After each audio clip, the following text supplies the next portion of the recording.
বোঝাপড়া করে নিছে যে কি বলবে আর কে কি করবে। আমরা বাংলাদেশে যে ধরনের নতুন রাজনৈতিক বন্দোবস্ত চাচ্ছি, সেই বন্দোবস্তের আন্ডারে এখানে প্রত্যেকটা মানুষের নাগরিক মর্যাদা আমরা নিশ্চিত করতে চাই। রাজনৈতিক দল গঠনের প্রক্রিয়া চালু করেছে। এটা কেন প্রয়োজন?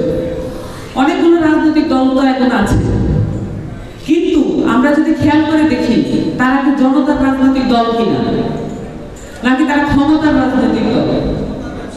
তারা ব্যবসা বাণিজ্য, তারা মামলার বাণিজ্য, চাঁদাবাজি, লুণ্ঠন, দখলদারিত্ব, এগুলোতে অভ্যস্ত। এটার বাইরে একটা রাজনৈতিক দল লাগবে, যেটা গণ অভ্যুত্থানের রাজনৈতিক দল হবে। এই অভ্যুত্থানের রাজনৈতিক দল গণ অভ্যুত্থানে যা আকাঙ্ক্ষা ছিল মানুষের, সেইটাকে পূরণ করতে সাহায্য করবে, এবং সেইটাকে পূরণ করার জন্য আপনাদের সামনে প্রতিজ্ঞাবদ্ধ হবে। আমরা যে রাজনৈতিক দল গঠন করব, সেখান থেকে যারা নির্বাচন করবে, প্রত্যেকের বাসায় বাসায় গিয়ে দোয়া নিয়ে আসতে হবে মানুষের। এই আপনারা যদি দোয়া না দেন, তাহলে তারা নির্বাচন তো দূরে থাক, এই মাঠে টিকতেও পারবে না।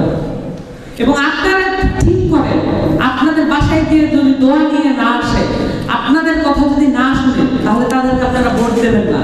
এই প্রতিজ্ঞা আপনারা করেন, কারণ আপনাদের ভোটের মূল্য অনেক বেশি। আমাদের যে ভোটারের যে আইডিয়া, আমাদের যে ভোটারের যে আমাদের যে পরিচয়, এই পরিচয়টা কখনো সামনে আনা হয় নাই। একটা রাষ্ট্র বানায় রাখা হয়েছে, এই রাষ্ট্রটা এমনই বিকল, এই দেশের যে মানুষ, এই রাষ্ট্রের যে মানুষ, তাদেরকে নাগরিক বলতে আমাদের দ্বিধা হয়। আমাদের কোনো নাগরিক মর্যাদা নাই। নাগরিক মর্যাদা যদি থাকতো, ভোলার হাসপাতালগুলো এমন হইতো না দেখতে।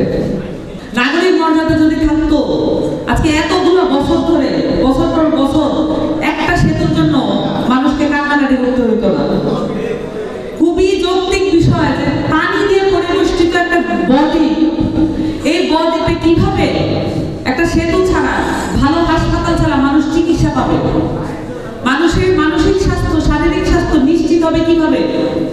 এটার কোনো মাথা ব্যথা কারোর মধ্যে কোনোদিন দেখছেন? একের পর এক রাজনৈতিক দল এসে আপনাদের প্রতিজ্ঞা করছে, আমরা এটা করবো, এটা করবো, কিন্তু তারা সেটা করে নাই, কারণ পরবর্তী নির্বাচনে আবার একই জিনিস কাজে লাগাইতে হবে। এই দুই দল নিজেদের মধ্যে বোঝাপড়া করে নিছে যে কি বলবে আর কে কি করবে। আপনাদেরকে বোকা বানাইছে, আমাদেরকেও বোকা বানাইছে। আমাদের কোনো নাগরিক মর্যাদা নাই, আমাদের যে ন্যূনতম স্বাস্থ্য ব্যবস্থা, সেইটাকে পরিবর্তন করার কোনো প্রতিজ্ঞা তারা কোনোদিন গ্রহণ করে না।